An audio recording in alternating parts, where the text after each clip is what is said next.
Mateus capítulo 6, versículo 31, Jesus está aqui fazendo recomendações aos discípulos na ministração, no ensino chamado Sermão da Montanha. Mateus, estou em João aqui, já está na tela, né? Nós estamos na série Deus abençoa o trabalho das minhas mãos. Nós cremos, querido, aliás, Deus se importa com a minha provisão. Nós cremos, queridos, que é importante nós desenvolvermos a nossa fé em relação à vontade de Deus. Porque quando nós entendemos a vontade de Deus, tudo fica mais fácil. Quando você vai fazer um compromisso sério, um compromisso importante, você pergunta, será que é a vontade de Deus? Será que é a vontade de Deus que eu mude de emprego? Será que é a vontade de Deus que eu compre essa casa, que eu troque de carro? Será que é a vontade de Deus que eu me case com tal pessoa? Será que é a vontade de Deus é muito importante para nós. E é importante que você entenda e que tenha certeza no seu coração que Deus se importa com a sua provisão. Amém? Deus se importa, Deus se interessa em te abençoar, Deus se interessa em te prover tudo o que for necessário para a sua vida. Mas há algumas coisas que nós precisamos aprender. Mateus 6,31 diz, Jesus dizendo, não andeis, pois, inquietos, dizendo, que comeremos, ou que beberemos, ou com que nos vestiremos? 32, porque todas estas coisas, diga coisas, os gentios procuram, de certo o vosso Pai Celestial bem sabe que necessitais de todas estas coisas. Até aí por enquanto. Diga coisas. A nossa vida não pode estar com foco nas coisas. Nós não podemos estar direcionado ou preocupado com as coisas. A preocupação com as coisas vai atrapalhar a nossa vida, vai atrapalhar o projeto de Deus, vai atrapalhar o programa de Deus para nós. Se nós estivermos preocupados com as coisas, nós vamos nos inquietar, nós vamos nos angustiar, nós vamos nos deprimir, nós vamos criar obstáculos para a nossa felicidade.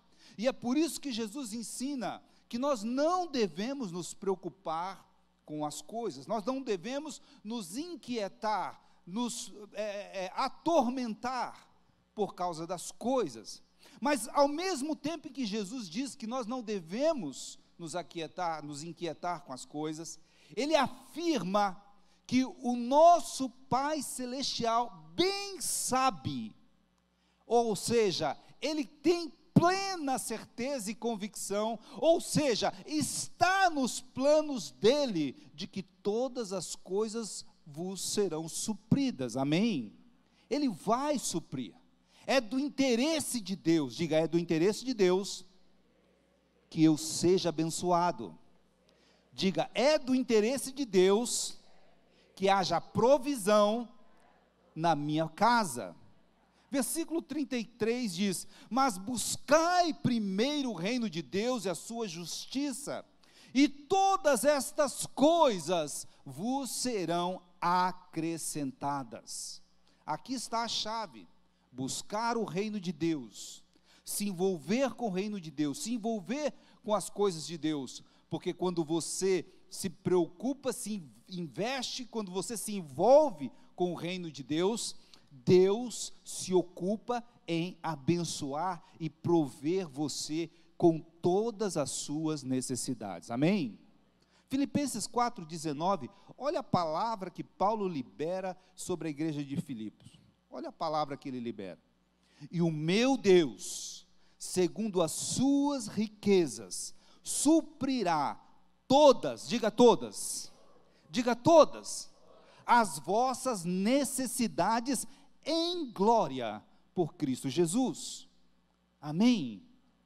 Seja qual for a sua necessidade, talvez a sua necessidade seja a mais estranha para mim, Talvez a minha necessidade seja muito estranha para você.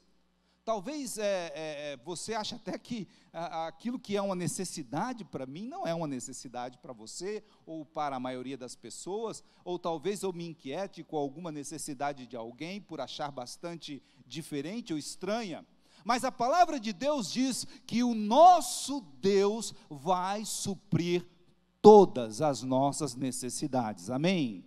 Seja qual for o seu nível de necessidade, seja qual for a tua expectativa, seja qual for a sua carência, seja qual aquilo que estiver faltando para você, se é uma necessidade, Deus vai suprir, e não apenas suprir o suficiente, mas Ele vai suprir em glória, ou seja, vai além do que você espera. Diga, levante a sua mão direita, profetize aos céus, profetize sobre os céus da sua casa, profetize sobre os céus da sua cidade. Nós estamos no lugar propício para dizer: eu creio que o meu Deus vai suprir todas as minhas necessidades em glória, muito mais do que eu espero ou do que eu penso, em Cristo Jesus, nosso Senhor. Amém? Dê um aplauso a Ele,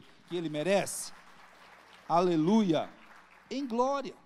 É muito mais do que aquilo que nós simplesmente achamos que precisamos. É muito mais. Mas nesta noite, eu gostaria de falar porque talvez você esteja passando um deserto, alguns de nós, ou algumas pessoas estejam passando um deserto. Há momentos de deserto na nossa vida. Há momentos de deserto. E, com certeza, também há momentos de desertos financeiros. Nós sentimos dificuldades em alguns momentos. Nós entramos em dificuldades. Parece que as coisas não andam, parece que as coisas não caminham. E é por isso que eu gostaria de falar de desertos nessa noite.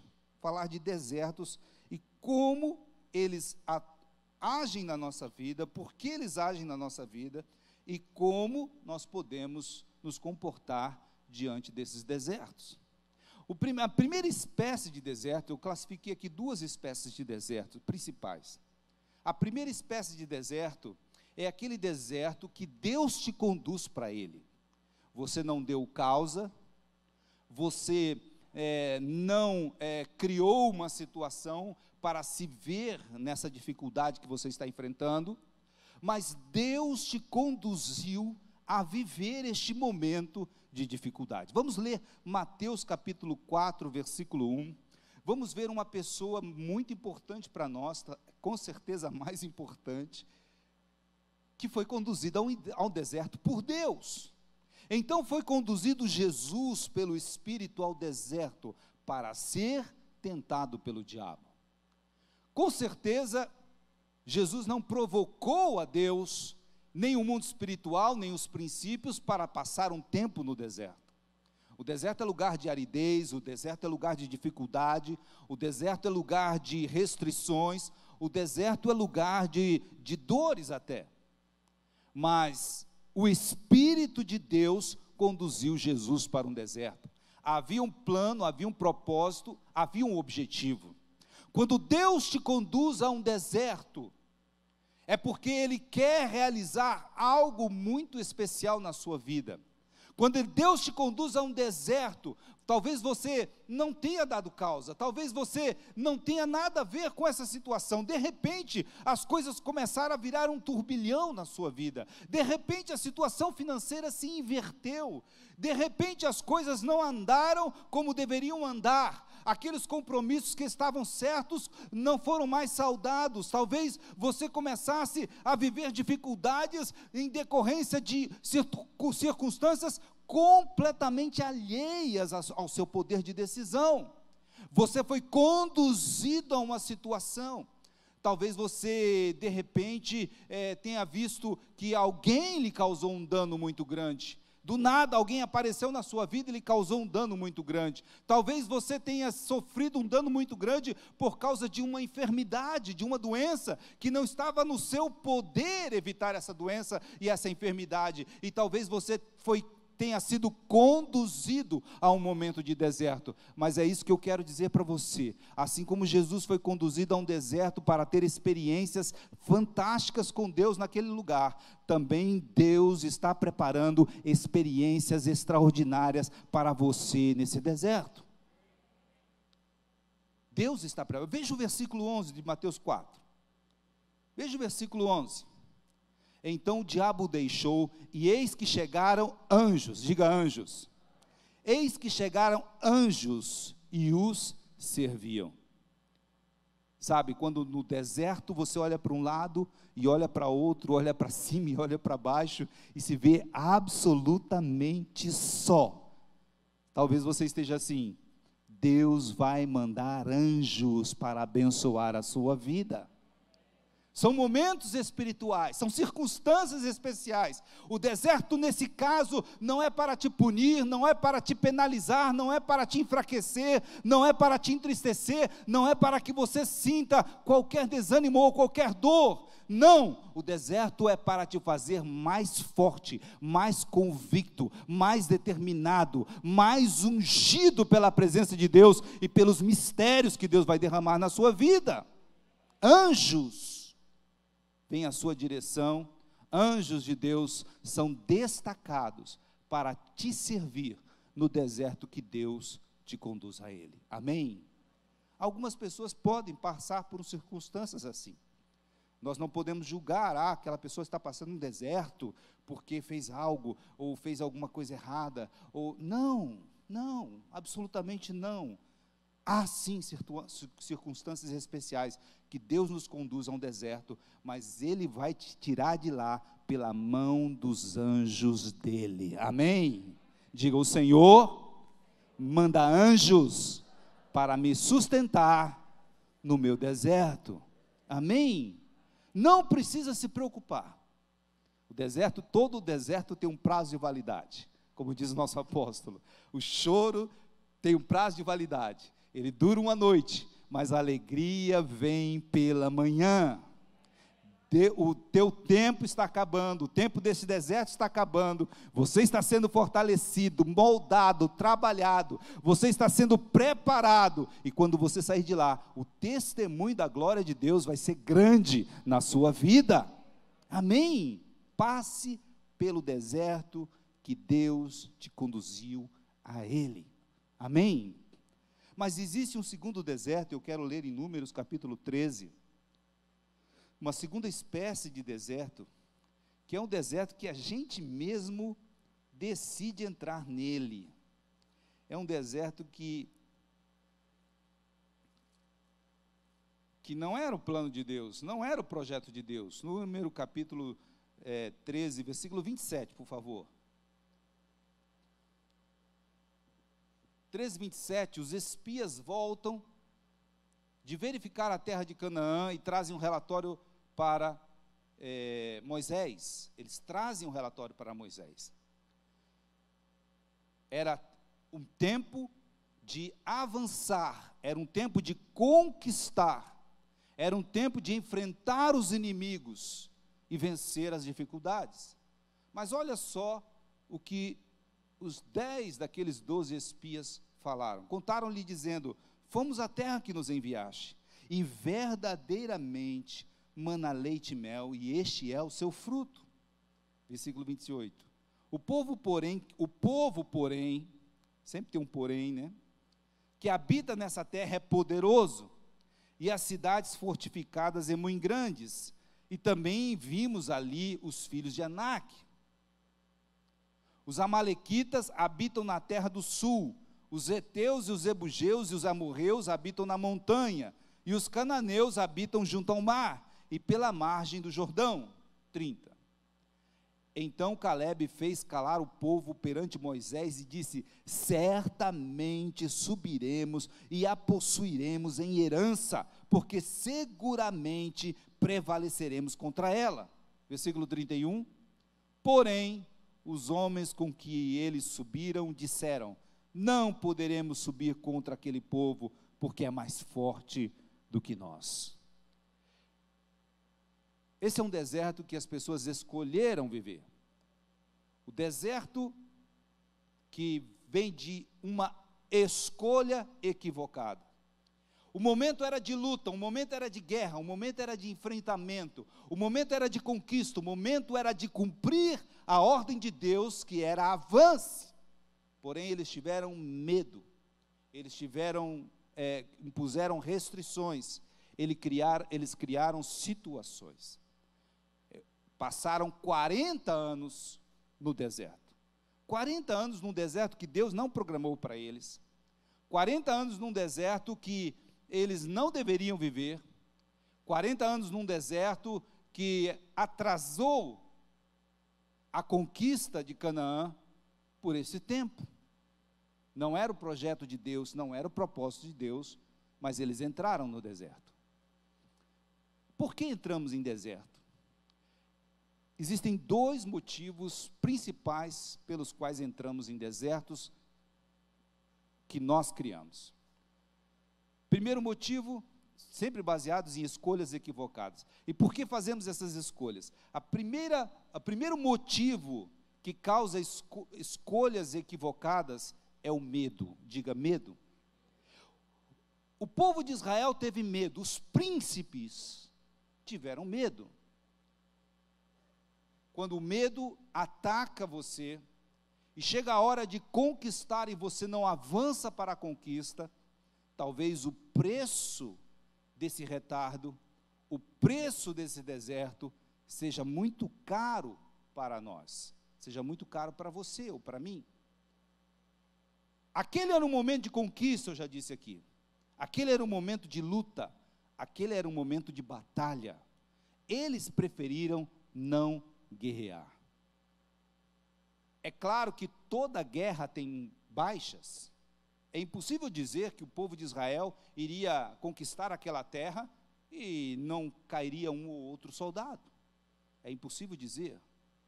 Mas nós não podemos ter medo de perder quando estamos diante da voz de Deus, quando estamos diante do mandamento de Deus, quando o Espírito Santo já nos deu a certeza e já nos deu a convicção, e quando Ele tem falado conosco, ainda que não tenhamos convicção, porque aqueles homens não tinham convicção, mas eles tinham a palavra. Então nem sempre vamos ter convicção qual é a hora de lutar, qual é a hora de enfrentar, mas sempre Deus vai usar alguém para nos dar a palavra, a ordem de conquista. Então nós vamos conquistar em cima daquela palavra. Quando as pessoas não exercem a guerra, no momento da guerra, no momento em que ela tem que ser guerreada, elas retardam a conquista e entram no deserto.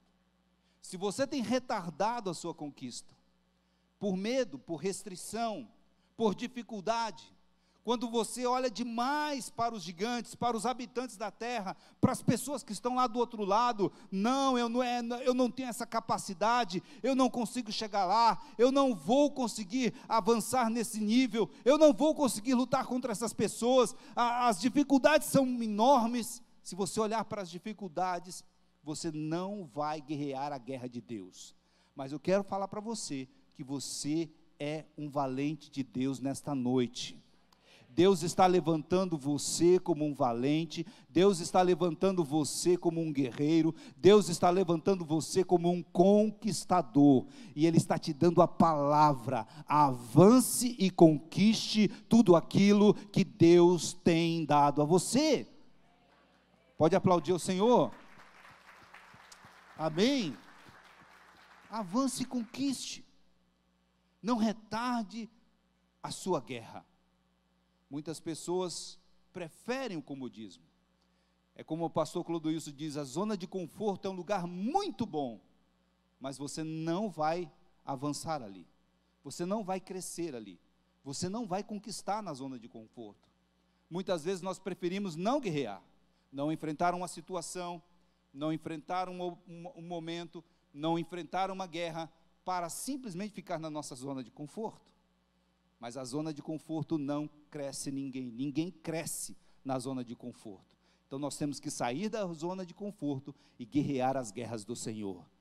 E sejam quais forem as guerras que Deus tem colocado no seu coração, você vai se levantar como um exército de Deus, vai avançar e Deus vai te dar a vitória. Amém? Ele vai te dar a vitória. Diga: o Senhor é o meu comandante, eu sou o seu exército, eu vou lutar as guerras que o Senhor tem me dado. Amém? Às vezes você não está convicto dessas guerras, mas alguém já te trouxe a palavra, porque Deus vai sempre usar alguém para te dar a luz, para te dar orientação e para te dizer como e onde você deve seguir. Mas existe um outro motivo também que entramos em desertos. Entramos em desertos, às vezes, por guerrear as guerras que não são para serem guerreadas. Israel, logo em seguida, versículo, deixa eu ver se eu me lembro aqui agora, capítulo,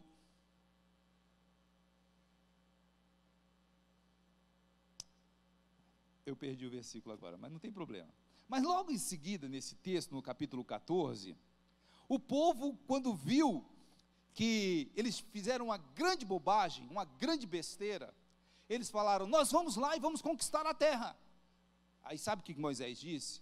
Moisés disse: não vai, porque o Senhor já não está com vocês. Não vai, porque Deus já não está mais com vocês. E eles falaram: nós vamos. E eles montaram o exército e foram guerrear uma guerra que Deus já tinha desautorizado. A murmuração daquelas pessoas fez com que Deus simplesmente disse: não vou mais, não vai ser mais, não vai ser agora. Deus mudou o plano, Deus estabeleceu que não era mais a hora, e eles foram envergonhados. E alguém poderia dizer: ah, mas, poxa, antes era, agora não é. É tudo no tempo de Deus, amém? É do jeito de Deus. Olha, não subais, porque o Senhor não estará no meio de vós, para que não sejais feridos diante dos vossos inimigos. E aí diz o texto, na continuidade, que eles foram envergonhados, que eles foram derrotados. Então, existem guerras que nós temos que guerrear, e existem guerras que nós não temos que guerrear. E há algumas pessoas que têm um apetite exagerado ao risco, um apetite exagerado ao dano, um apetite exagerado em guerrear guerras que não é para serem guerreadas. Vai comprar, por exemplo, uma casa, vai fazer um grande negócio, vai fazer um grande investimento, quando Deus já colocou: não é para fazer.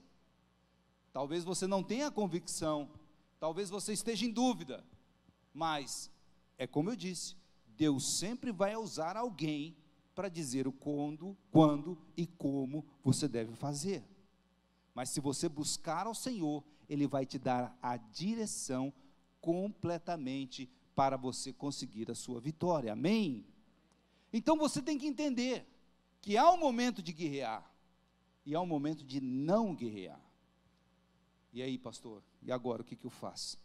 Eu tenho várias coisas na minha vida, eu tenho 10 guerras aqui, quais as que eu vou guerrear e quais as que eu não vou guerrear? Porque se você não guerreia na hora que tem que guerrear, você retarda a sua conquista e passa pelo deserto. E se você guerreia a guerra que não é para guerrear, você sofre dano, você entra em dívida, você entra em compromissos financeiros exagerados, você expõe as finanças da sua família a risco, ao dano, ao prejuízo. E aí, o que eu faço? E vai passar pelo deserto, porque guerreou a guerra que não era para guerrear. Então eu sempre digo: ouvir a voz do Espírito Santo. Diga: eu vou ouvir a voz do Espírito Santo. Mas como é que eu vou ouvir a voz do Espírito Santo, pastor? Primeiro, compartilhe. Qual é a sua guerra? Quais são as suas guerras? Você tem lutado essas guerras sozinho? Você tem imaginado essas guerras sozinho? Você tem delineado essas guerras sozinho? Se você tem feito isso sozinho, é bem provável que você vai tomar uma decisão errada. Então você tem que compartilhar com alguém. Não é com todas as pessoas e não é com qualquer pessoa.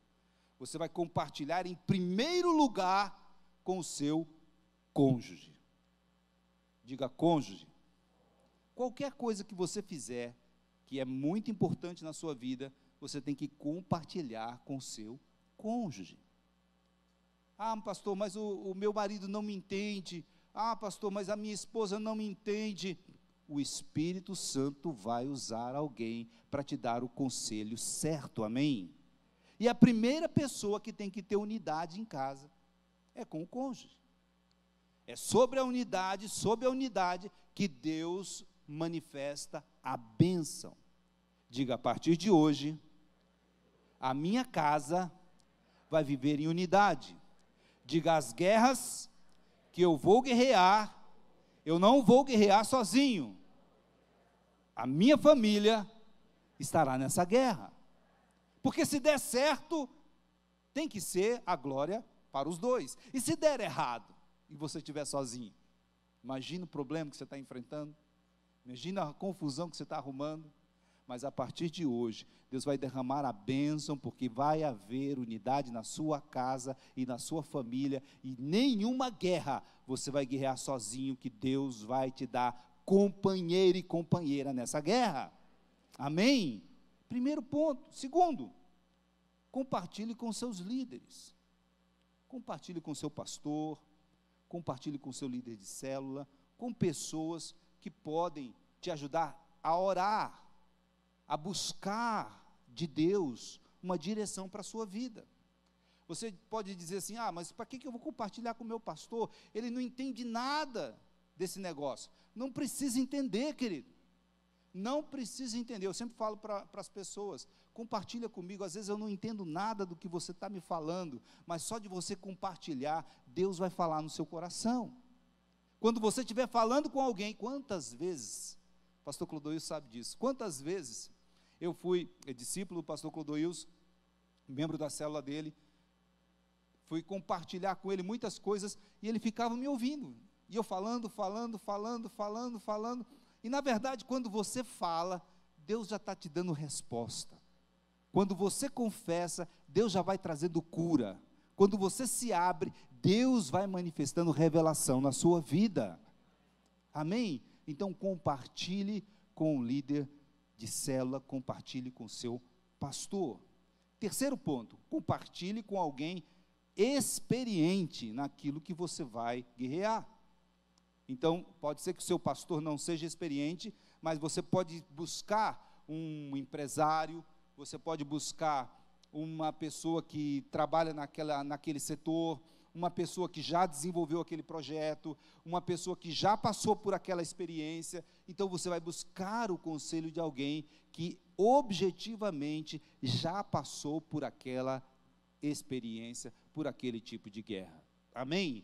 E quando você fizer isso, Deus vai te dar luz, Deus vai te dar entendimento, Deus vai te dar clareza. Agora eu gostaria de ler com você Deuteronômio, capítulo 22, se não me engano, deixa eu ver aqui se é Deuteronômio 22 mesmo, Deuteronômio 29, 5, vamos ficar de pé, grupo do louvor,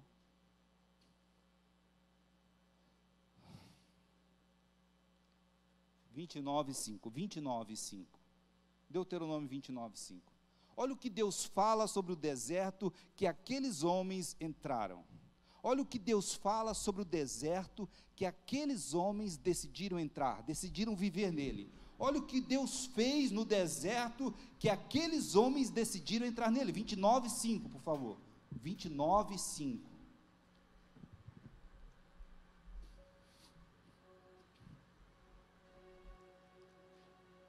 (29:5) 40 anos vos fiz andar pelo deserto, não se envelheceram sobre vós as vossas vestes, e nem se envelheceu o sapato do vosso pé.